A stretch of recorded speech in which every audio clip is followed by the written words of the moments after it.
In this video, we're going to review angles and angle measures. So you should remember from geometry some terminology here. So when we're talking about an angle, we have two rays and we have a vertex. So in geometry, you kind of viewed angles as static objects, but now we want to think of them more as a dynamic object, as a movement from one place to another. So here we're going to talk about the initial side of the angle. So when we're talking about an angle, we're always going to be thinking about direction. So this angle's initial side is here, this angle's initial side is here, and we can see that because the arrow is pointing in both of these angles here noted have an initial side here on BA. And then you've got your vertex point, so that's center of rotation there. And then your terminal side. So here's my terminal side on this angle at the top because we're rotating in that counterclockwise direction. This is my terminal side here. We're rotating in a clockwise direction. We've got two different terminal sides down here. So this one again is rotating in that counterclockwise direction, and this one is rotating in the clockwise direction. So when we refer to an angle in standard position, that's going to mean that we're in the coordinate plane. The vertex is at the origin at the 0, 0 point, and we are always going to have our initial side on the positive x-axis of the coordinate plane. When we talk about the measure of an angle, we're going to be talking about the magnitude or its size, as well as the direction. So again, in geometry, you only really talked about an angle side. You didn't pay any attention to what direction the rotation was happening in. So my direction is going to be noted by the sign of the angle, positive or negative.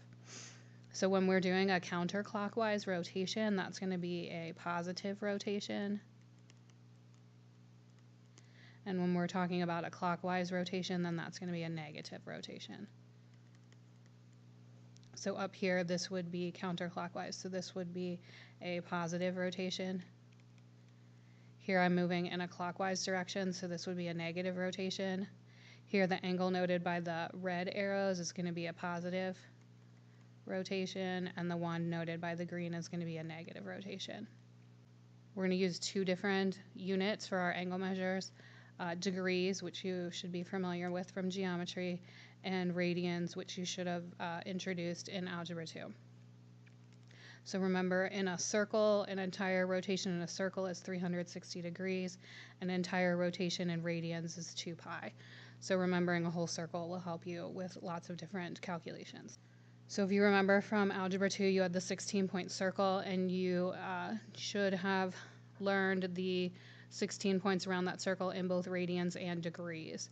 So if you need to review those are here, but you're going to need to know both of the radian and the degree rotations for that 16-point circle. Also, because now we're talking about angles as being a movement from one point to another, we want to also sort of understand that 16-point circle if we're moving in the negative direction instead. So here, if I'm using this as my starting position, but I'm rotating in this clockwise direction, then all of these rotations are going to be considered negative. Knowing the 16-point circle in both radians and degrees is important, but also knowing where those negative rotations would be is going to be important as well. Now, you don't necessarily have to memorize these negative rotations if you can just remember that the negative rotation is always a reflection across the x-axis. So for example, this point right here is 45 degrees. And so if we rotate across the x-axis down to here, we get this point, which is negative 45 degrees. This point right here would be 5 pi over 6 if I were rotating in this direction. So if we reflect over the x-axis, we come down here to this point and we get negative 5 pi over 6. So you do need to be able to identify both radians and degrees, positive and negative, on the 16-point circle. So let's talking a little bit more about degree measures here. So what we have actually are some more units that we can talk about here. So when we talk about measuring distance, we talk about miles or feet or yards or inches. So we have units of measure, but we also have smaller and smaller options to talk about those units. So the same thing is here. We have degrees, minutes, and seconds. So a degree is 1/360th of a circle, and then there are 60 minutes in 1 degree, just like there's 60 minutes in an hour. There's 60 seconds in 1 minute, which means that there's 60 times 60, or 3,600 seconds in 1 degree. So we have an example written here, and we would read this: 40 degrees from our degree symbol, 36 minutes, so that single tick mark refers to minutes, and 20 seconds. So when you have the double tick mark there, that refers to seconds. So here, if we want to convert this 40 degrees, 36 minutes, 20 seconds to just degrees, this means to just get it in its decimal form. So we're going to go 40 degrees, leave the degrees exactly the way it is, and then we're going to do 36, which is my minutes, and we're going to divide by 60 because there's 60 minutes in a degree, plus, and then we've got 20 seconds. So 20 divided by, and then we're going to divide by 3,600 because remember we're trying to go from seconds to degrees. So we're going to divide by the 3,600.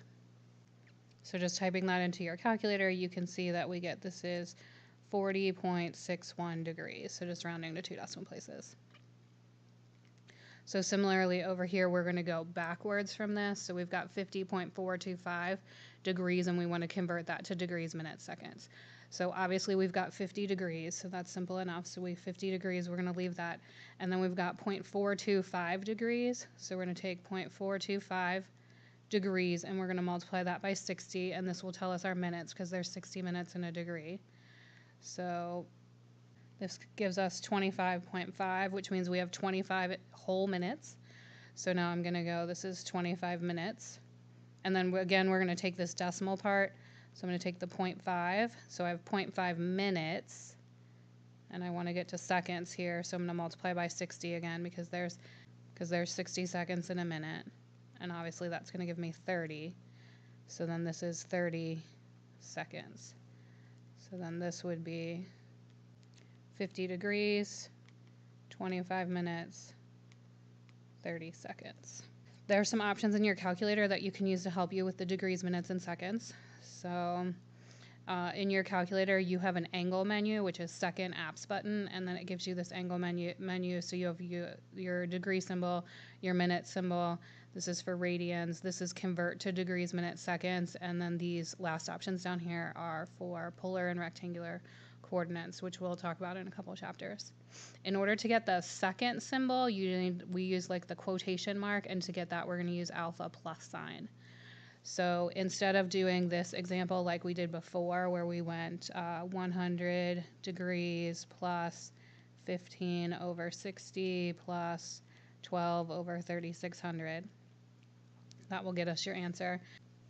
You can also use your calculator and type it in exactly the way it's given with the degree, minute, and second symbol, and then just press enter and it'll get your answer. So we're going to go 100, and then we're going to go to that second apps to get the degree symbol. And then we're going to type in the 15, and we're going to go back second apps to get the minute symbol. And then we have to type in the 12, and then remember we're going to go alpha plus sign to get the second symbol. And then we're just going to press enter, and we're going to get our answer there. And then you can see here, either way that we do it, we're going to get the same answer. So this ends up giving us 100.25 degrees approximately. And then again, to convert this one using the method we had before, we would keep the 5 degrees, and then we would do 0.375 times 60, which gives us 22.5 minutes. And then we're going to take the 0.5 minutes times 60 again, and we're going to get 30. So again, instead of doing it this way, we can use the convert to degrees, minutes, seconds on your calculator. So if we go back to the calculator, here you're just going to type in the decimal degrees, so 5.375, go to that angle measure by doing second apps, go down to number 4, which is convert to degrees, minutes, seconds, and then just press enter. And then we've got the same answer that we had before. So we also want to be able to convert between radians and degrees. So we're going to kind of use the method of dimensional analysis that you should have learned in chemistry. So we are going to use either of these two ratios. So if we're just remembering a half circle in degrees is 180, a half circle in radians is pi. So if you can just remember the 180 and pi, it's just a matter of which fraction notation do we want to use. Do we want the degrees on top or the radians on top? So in this first example, we're going to convert 80 degrees to radians, and we want an exact solution. So we're starting with 80 degrees.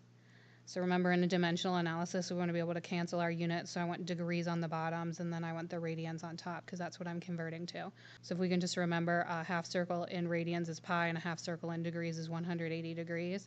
So then I can cancel. My degree symbols will cancel out. And then we can just go ahead and get our answer. Here we want an exact solution, which means put everything into your calculator except the pi symbol. So we're just going to do 80 divided by 180 and make that a fraction, which is going to give us 4/9. So this is 4 pi over 9 radians. Remember, radians doesn't really have any unit notation, so 4 pi over 9 is perfectly fine. If we want an approximate solution, it doesn't change what we start with. We still have 80 degrees times pi radians over 180 degrees. Now we're just going to type everything into the calculator. So we're going to do 80 pi divided by 180, and we're going to get about 1.40 radians.